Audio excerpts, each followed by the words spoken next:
I want to show you one more thing because you mentioned the measuring in gold, and I researched that for a presentation I gave, and this was really fascinating. And I'm curious what you think about that. I wasn't even aware of that, but like it makes sense in hindsight. If you measure real estate in gold, and so this is the Schiller Case Home Price Index, like no matter and to gold ratio. So you have the index-based US home price and you have the gold price, and you can make a ratio between that real estate and that gold. Basically, just like measuring real estate properties in gold. And so this is the past, when did it start? I think 2000. So the last 25 years of data. I thought it's an interesting time frame to look at 25 years. And so you have here the ratio at like 700, 600, 700, 600 at that kind of range.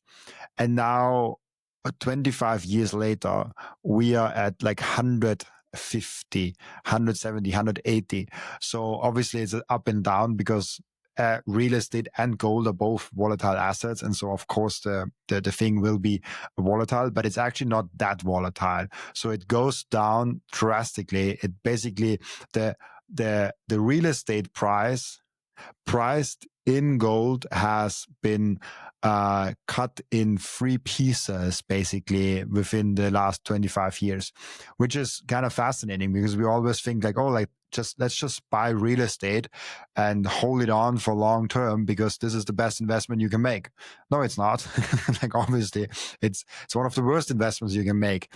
Stocks outperform the S&P 500 outperforms real estate.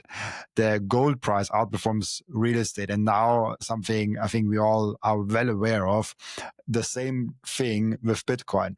But I like to cut out the first kind of 5 years because like it's kind of unfair to look at the first like 5 years in the development against real estate.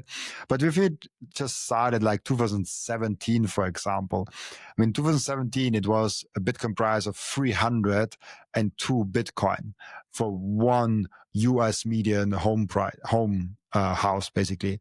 And now we are down at 4 Bitcoin and we were already down at 3 Bitcoin. So it's just like, I always say to people that tell me, oh, like, why don't you invest in real estate? I'm like, because it's crashing down since 25 years. Like, why would I invest in that shit? Yeah, no, I'm definitely with you. And I think gold has really been the ultimate measurement before Bitcoin in the sense that since 1971, we've seen it basically do 115x from $35 to 4,000 US dollars. And to me, like gold hasn't changed in any sense. If anything, the supply has increased. So its price should almost be going down because there's more supply on the market. But rather we've seen it do this ridiculous X. And all it is just more and more dollars trying to chase this basically the same amount of gold, if not more gold. And so, yeah, and now we've got Bitcoin come in and it's going to replace the gold measurement and be the superior measurement going against gold, trying to show you how gold's not even doing good. Rather, Bitcoin's going to be the new measurement against everything. And so, yeah, I'm excited to see that continue to expose things like real estate. It's really interesting. Have you, because like I'm also Gen Z, and for me buying a home is not on my plan right now. I have this weird plan that like if a small portion of my stack one day can buy me my dream home, I probably pull the trigger. How do you look at buying a home? Is it something that you have in plan? Is it something that you emotionally want, or something that you like really want in the future, or is it something that you're like, I just rent and buy as many Bitcoin as possible? Yeah, growing up, I remember thinking just get a house as soon as possible. Like that's sort of just what you assume you'll do. Like once you get married, have kids, you'll want to have one property and then just pay off that property over a short period of time if you can. But you're looking more at 30 to 40-year mortgages these days. And so for me, Bitcoin's really changed my mind on renting. Just thinking, hey, if you can just pay minimum what you can each week to someone else to live in that space, because all you need is a roof over your head, and that's a utility of the house.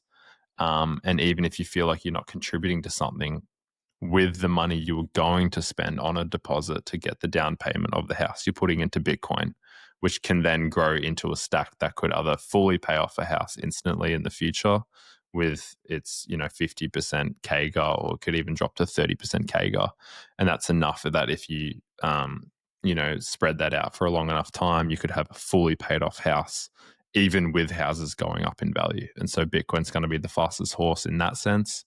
And then you're also seeing, to me, I think there's going to be a world where every single person in the banking space, the central bank space, even the government space, will want your Bitcoin as collateral. And so maybe there's a chance where it is the Bitcoin backed mortgage loans. Maybe it is that you just get a Bitcoin backed loan, a personal loan, and that might be enough to then pay for a house or a property, because I think the rate will be getting lower and lower and lower because it is superior collateral to anything else, because it's instant liquid and it's also performing the best. And so there's, to me, if over the long run, there'll be less volatility risk compared to other things, even though now it's considered volatile and speculative. And so I just think right now it's an awesome time to just sit and wait, treat it like a store of value. And I think the products and services will come to you in the future. Would you do something like that, like borrow against your Bitcoin? Is this something that you're like considering if the rates are good enough? I think it is. I've thought about this a lot. I think a lot of Bitcoiners struggle with parting with some of your Bitcoin, but I do subscribe to the theory that you should have at least 90% in self custody. And then it's the 10% that maybe you can borrow against. But I think that's another thing you should just give time. To me, I would recommend maybe Strike is the number one leader for trustworthiness. And that's based off just Jack Muller's character, his two businesses he's a CEO of, and a whole list of things that I would lean towards Strike. I haven't done it myself, but I'm still in the waiting camp where I'm waiting for the interest to come down. I'm waiting for it to maybe play out over a 5-year period. I don't want to risk another FTX trust issue where every man and his dog thought that was the most trustworthy platform. Turns out it was the most dodgy. And so even companies like Strike, who knows? Who knows what liquidity problems they could have in the future. And so I would still advise against it currently in 2025, 2026. But it's definitely something you should consider with a small percentage of your stack to try and live off, while we can sort of make the arbitrage between fiat and Bitcoin. But yeah. Why go ahead and like, I mean, we covered that, I think, on your podcast actually. So I'm curious on like your thoughts now, because I think you asked me actually the question of like self custody and why self custody and why it is so important. And you now say like most of your Bitcoin should be in self custody, which I 100% agree with. But I've, I see more and more young people like they don't care that much about self custody. Weirdly enough, like not in the Bitcoin space, like you, Nikki, like all the young people. We're not that many actually, but young people in Bitcoin that I see all care about self custody. But if I look outside of Bitcoin, people that are just in my sphere and they say like, hey, like, why do I need self custody if my bank account like never mistrusted me, like they never disappointed me? Is there something that like, is it just education, or was there something that triggered you of like, I really have to have self custody? To me, it's just not worth risking the best asset in the world, but not just that it's the best asset in the world, it's the scarcest. Like imagine losing that and then trying to get it back, but by then it's already done a 10x, 20x, 30x. And you're left there with nothing and you're just scrambling for the scraps. And you know what it is, but you've just lost everything that you cared about, in Bitcoin. And so that would go, to me, would just be like, not even long ago, the FTX collapse happened. Not even long ago, the biggest exchange in the world actually came crashing down. And it turned out they didn't have the money they said they did. They didn't have the one-to-one backed crypto. And so that's not long ago.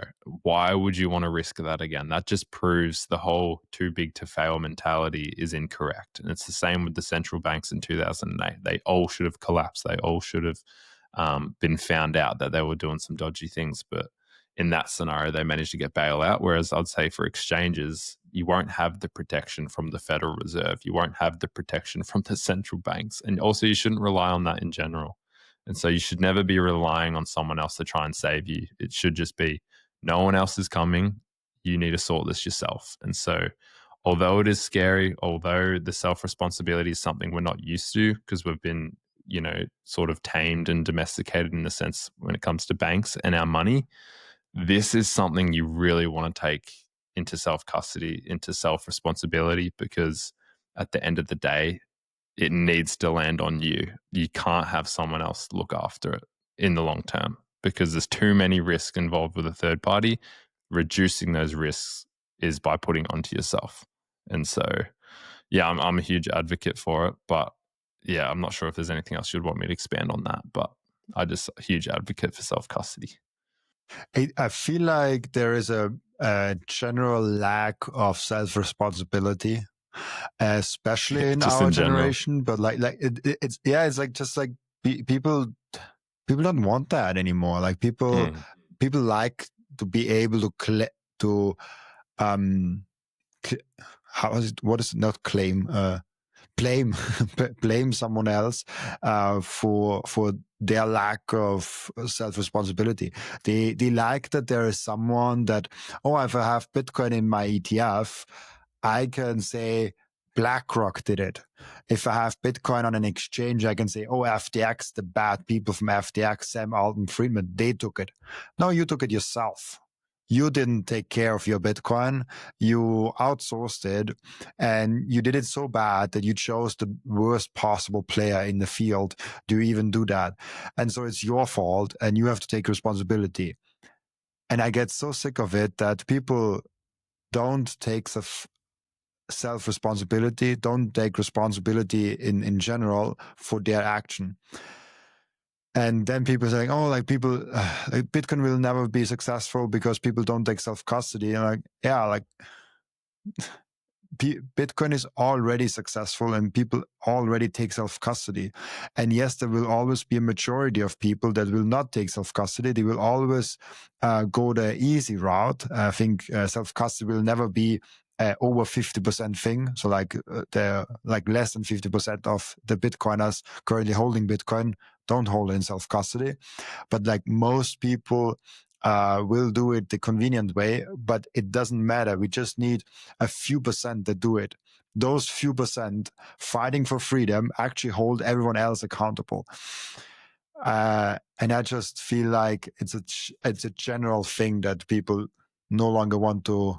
They like the ability to blame someone else for their lack of knowledge. Oh yeah, there's complete outsource of responsibility, like even to the point where your retirement fund, like here in Australia, we call it superannuation. And so basically people are just trusting, you'd almost just call it a government to look after the retirement fund, and they're meant to invest it for us and get at least a 7% return year over year so that we're set up when we're 65, 67, ready for retirement. We can unlock that and then use that for retirement. Now, I'm now an advocate. This is probably where the self custody mentalities come from. But you are now able to do a self managed super fund where you get to take responsibility of your funds. It gets moved from a little institution into another one that gives you access to it. And you basically get access to a bank account with all your retirement funds. You're not allowed to use it for personal use. But what can you do with it? You can buy Bitcoin through that account. So you set up an exchange account with the retirement fund. And then what you can also do is actually pull the funds into self custody. And so it's the first time we've seen where you get a hold of the retirement fund before you're 67. I'm doing it now. I'm in the process of doing it now at 21, where I'm taking my retirement fund, which is not much, by the way. I've only worked 3.5 years full time. And I'm dumping that all into Bitcoin, then into self custody, so that even the people that helped me with the self manage, even the previous institutions, even the governments involved and my employer involved, even if they all crashed, even if they all went bankrupt, where is my money? Where is my retirement? It's in self custody. It's in Bitcoin. It's locked in Bitcoin. It's literally the craziest idea. You can remove all that third party risk, even with something like a retirement account. So I'm not sure what it looks like across the world. I don't want to speak on the behalf of the US or anything, but in Australia, you have the ability to take your retirement into self custody Bitcoin. And to me, that is like the first time I can actually have sovereignty with my wealth and to actually be set up for long term when I do retire to have a piece of my wealth locked up, ready for that time when I need it, when I'm, ready to retire. I can actually unlock the Bitcoin, use the Bitcoin however I want. And it's a long enough time that who knows what Bitcoin's price is once I've dumped it in there this year in, say, 40 years, 45 years. And on top of that, it's probably the money of the world by then. And so, yeah, no, I love self custody. And I think it's so cool. It's the first time we can actually hold something one to one that's actually ours. Real estate has that. People can just come get it. It's just sitting there. You can't just take it and run. Gold has the same sort of thing. You can't take that across the airport. You can't transfer it in a second. The stocks, you don't have a one for one Apple stock just locked into a little box. You're just trusting that someone else holds it. And then as its price goes up, if you sell it, they sell it on the behalf of you. There's taxes involved. Bitcoin's just a crazy idea, and self custody really enables people to take wealth into their own hands and to look after it in their own hands. So, huge advocate once again. I love that. I hate that Austria doesn't allow for that. I think there's a version of that in America. I heard that where you can do it yourself. I think even was it Unchained that they are offering a service like that? I'm not sure, but like I think it's possible in America somehow, even though I have no clue how, like no clue what exactly. But I know for a fact that it's not possible in Austria, unfortunately. You just have to pay the one of the free providers that you can choose from, and they all don't do Bitcoin.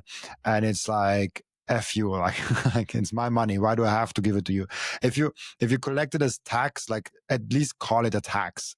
If you say like, oh, it's a retirement, it's like, no, it's not.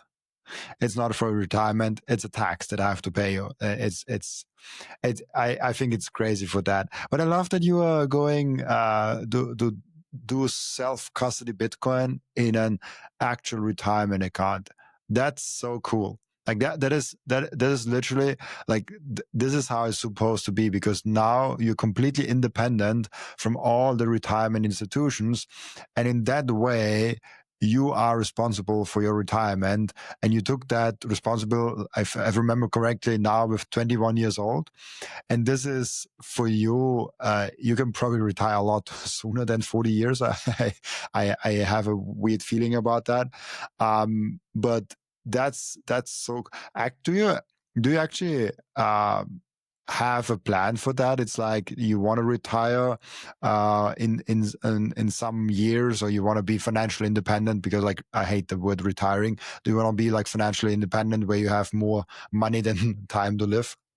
Man, I've never even thought about retiring in the sense of just hanging up the boots and then sitting at home for the rest of my days. But I do have like a goal where, I have my wife wants to be home when we have kids. Like it's as simple as that. To me, that's kind of the goal with Bitcoin. It's unlocking a savings account that allows me and my family to actually strip back the time we're working. Like I don't want to have both partners in the relationship working forever and having to send our kids, they can't even be looked after by their own mum, but we got to outsource that to someone else because we both have to work. And so that's kind of my goal, in the sense of like, maybe it's not retirement, but it's almost like financial freedom, where I have the ability to provide for, one day a big family, and not have to feel as though I have to work on the Saturday, I have to work on the Sunday, I have to get my wife working the whole time, I have to do all those things that it seems like the society is now having to do. Like it wasn't long ago where they could have, maybe just the husband or just the wife working and have the kids at home. Like that's now a foreign concept. It's now normal to outsource looking after your kids to someone else, and then to have both parents working full time, not just casual, full time, and they're still struggling to pay rent. They're still struggling to buy a house. So I want to break that pattern. Like I want to break that trajectory for me and my family, and actually have a chance where I go, I will trade my time and energy for money, but what is the money going to be? I don't want it to be Aussie dollars anymore. They're getting destroyed. If you try and save in Australia, you get destroyed. You don't get rewarded. You don't get a good pat on the back and go, good job.